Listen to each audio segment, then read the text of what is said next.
Hi friends and welcome back. I'm so excited about our next journey together. So for this series or segment, whatever, we're going to look at different political and economic theories. And as always, my goal is to make the information easier to understand because trust me, some of this is pretty difficult. And as always, if you have questions or comments, put them in the comments. Yeah, weird. Down below. So let's go learn some cool things. Okay, here we go.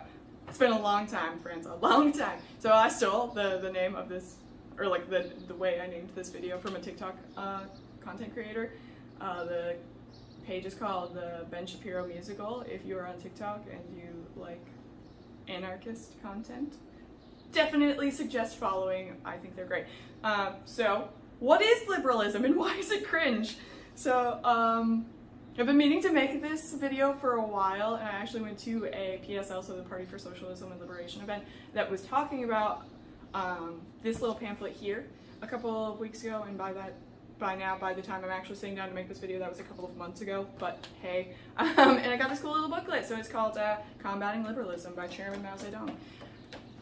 And that's what we're gonna go over in this video, but first, I want to start off with like a very brief overview of how the political spectrum is discussed here in the United States. So here in the media, which then translates into our popular discourse, we use the terms leftist and liberal interchangeably.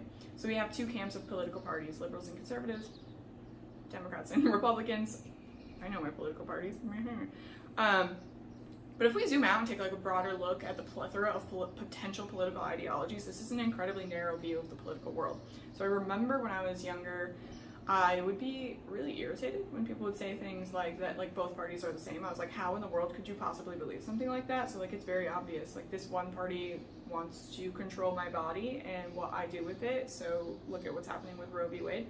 And then this other party, they like want to stop cops from murdering people, right? These are two very different ideologies.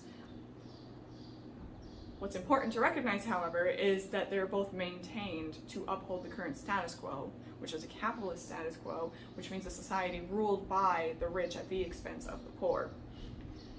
The difference between the liberal and conservative is that liberals and liberalism is basically two-faced. So when we talked about this in that little group thing, they asked us how we would define liberalism, and in my little notes I put that it's lip service. So they will say that they espouse these like certain sets of values while upholding a system that contradicts those same values. So the contradictions of liberalism can be seen through things like the BLM movement. So they will say that Black Lives Matter while then touting increased military and police spending as a good thing for the populace when we know that it is not. The police only exist as a tool of oppression. They are cornerstone of a capitalist society.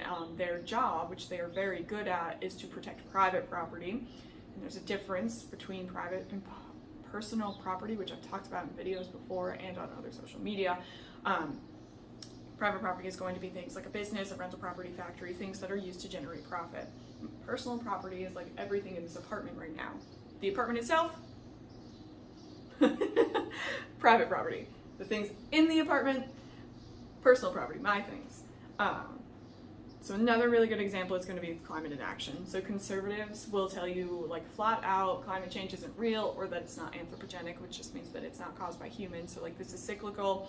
There's nothing we can do to change what's happening with climate around the world. They'll say that we need more coal mines, or that our reliance on fossil fuels isn't a problem. Whereas liberals, on the other hand, are going to tell you to recycle, not to use straws, to drive a hybrid. So none of those actions are going to have a major impact on climate change, because the biggest drivers of climate change are our military and our industrial modes of production. So, how is a leftist different than a liberal? So liberal, no, backtrack, belay that. Leftists and leftist ideology are fundamentally anti-capitalist. So they understand that the root of many of our problems stem from capitalism. So no amount of legislation, regulation, and research investment is going to change that. So those are also like pillars So legislation and regulation are pillars of capitalism. So liberals can try to understand the nuances of capitalism, but then continue to support the system, this ideology that is the root cause of many of the problems that they say that they are trying to fix. So, let's look at this little pamphlet. Obviously, this is a critique of liberalism coming from a more left, from an actual left perspective, not the right. It's very important to clarify that. So, Mao here in this book lays out 11 types of liberalism and how to be aware of them so that we can do better at noticing them and also calling them out. So, number 1 is to let things slide for the sake of peace and friendship. Some of these I abbreviated, but it's fine. This is such a big one. I know that I'm much better now than I was when I was younger and also liberal. Because it's much easier to just ignore when someone does or says something harmful or reactionary than it is to try and call them out or explain why what they did or said isn't taking into account like a full, broad view of the picture. A lot of times people aren't even open to receiving that type of feedback, so it can makes you wonder whether it's even really worth putting in the effort of trying. I also think it's important to point out that the ability to partake in that form of liberalism, according to Mao, stems from a place of privilege. So there are people that do not have the luxury of ignoring something to maintain good terms with someone else. So if you can walk away from a conversation unharmed, unfazed, and indifferent, that's a privilege. So next time you're in that situation, you're like, should I say something or should I not? I think that's an important thing to consider. Like, am I able to say something, and will my message be received better than it may be received from someone else? And if it is, maybe I am the person who should be having that conversation. Number 2, to indulge in irresponsible criticism in private instead of actively putting forward one's suggestions and showing no regard for the principles of the collective life, but to follow one's own inclination. So this is another one that I think many of us fall prey to. It's much easier to go home and complain to your partner, your cat, your friend, or something about something at work or that someone did, instead of just addressing it when it happens or with the person that it happened, like the person that is doing it. A lot of this comes down to self-work, which a lot of this in itself is self-work. So even the ability to have to leave your comfort zone comes from self-work, to be able to initiate these kinds of conversations. The things those kinds of things, like confrontation, are not normal in this society. We're actively discouraged, especially most marginalized groups. So even just for myself, just because I'm a woman, the society says that I'm not supposed to be outspoken or to challenge authority. So again, putting in that work for me to unlearn that idea and to be an active voice for myself and for other people is an act of rebellion. The second part of this one directly confronts American individualism. So we human beings are a social species. We need other people. And here in America, we're socialized to believe that we can and do accomplish anything and everything on our own. That's a lie. You can only achieve things through community. No individual person is ever responsible for societal or individual accomplishments. Number 3, to let things drift if they do not affect one personally, to say as little as possible while knowing perfectly well what is wrong. So obviously this one is pretty self-explanatory. When you hear someone saying obviously inflammatory things such as racist, homophobic, transphobic, misogynist, xenophobic things, you should say something. It is in fact your duty to stand up for other people. Someone told me recently that it's not their job to police their coworkers. No, I would wholly disagree. It is your job to defend people, whether they are present or not. Allowing harmful stereotypes to persist hurts countless other people, and why would you be okay with that? And I want to clarify that I don't think that it is feasible to call things out every single time. I believe that you are capable of using your own discretion to decide when it is proper to speak up. So number 4, not to obey orders, but to give pride to one's own opinions, to demand special consideration from the organization, but to reject its discipline. So this one's a bit confusing, and I'll tell you why later, because there's 2 of them that are a lot the same, so I don't know how to differentiate them, I guess. But so what I think that this means is to like to put an effort to protect your own ego over, again, putting in that work to challenge your own prejudices and your own assumptions about the world, and then to think of yourself as better than others. So whether it's like morally or intellectually, yeah, and to put yourself first over the collective. If you have other input, definitely put this in the comments. So, number 5, to indulge in personal attacks, pick quarrels, vent personal spite, or seek revenge instead of entering into an argument and struggling against incorrect views for the sake of unity or the process or getting the work done properly. So again, a lot of these, I think, come down to self-work and self-awareness tasks. Like, you should know not to be picking personal fights with other people. Trust me, there are much more important things you could be doing with your time. Here, Mao is also saying, don't avoid that like face-to-face confrontation over an issue for the sake of unity. Like, if something needs to be hashed out, it needs to be hashed out. And that's the whole point of dialectics, right? Yeah, having a conversation or an argument or whatever about opposing views in an attempt to find a resolution. Number 6. The next one, so yeah, this is what I'm saying. This is similar to number 5. To hear incorrect views without rebutting them, and to even hear counter-revolutionary remarks without reporting them, but instead to take them calmly as if nothing happened. So this is directly about calling out people for spreading misinformation or being counter-revolutionary. So maybe taking more of like a reformist or a liberal view on something. So something like maintaining the idea that police are reliable or a more viable solution to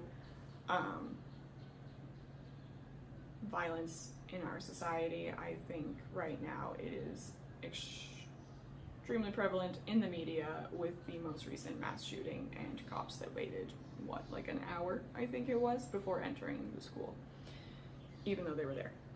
So obviously we know that's not the solution. Abolition is the only way forward. Number 7.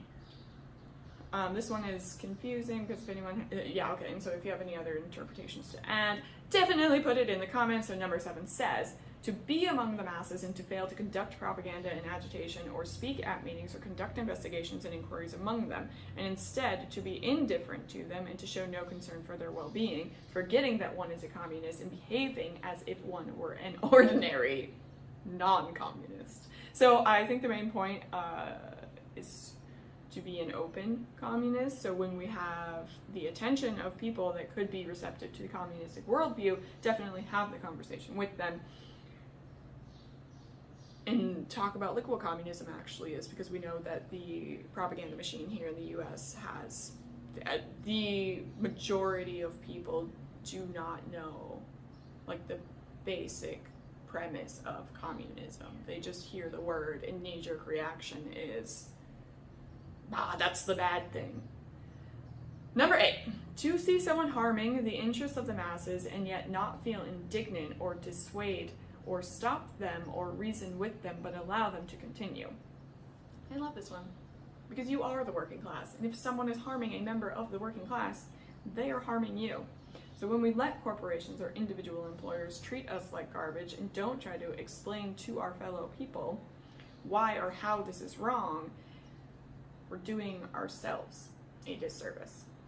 So number 9, to work half-heartedly without a definite plan or direction, to work perfunctorily and muddle along. That's a fun word. Okay, both of those are perfunctorily and muddle along. Those are both fun. Okay, I think this is so much of the world right now.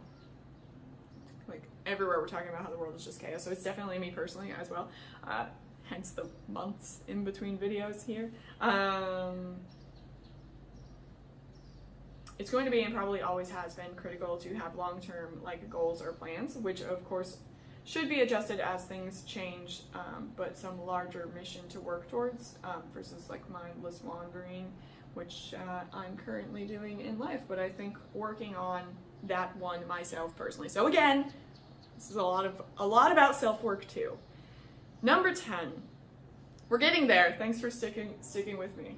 To regard oneself as having rendered great service to the revolution, to pride oneself in being a veteran, to disdain minor assignments while being quite unequal to major tasks, to be slipshod, wow, I can read, to be slipshod in work and slack in study. So I believe the main point here is to not think highly of yourself. So again, this relates to one that I said was kind of confusing because it reminded me of another one, and it's this one. To think highly of yourself and that you're better than, so like doing the footwork of an organization, so, and always only wanting the glamorous parts of organizing while refusing to do things like canvassing or organizing materials or whatever the tedious mundane tasks are that need to be done. So I would agree with this, but at the same time I would like to add a caveat. If you have something like extreme social anxiety, I wouldn't expect you to be responsible for something involving like direct outreach with people. That's when you would want to do some other task. Like there's obviously also like menial or like repetitive, mundane office work that somebody can do if they're not like good at the social interactions. It's a thing I've always said about organizing. We all have our own skills that we're good at, and we should definitely use those to the advantage of the organization and not assume that every single person has to do everything, like rotate doing every single task that needs to be done. But the point is, don't think that you're better than doing those small tasks and then also take credit for the large accomplishments of the organization. And number 11, to be aware of one's own mistakes and yet make no attempt to correct them, taking a liberal attitude towards oneself.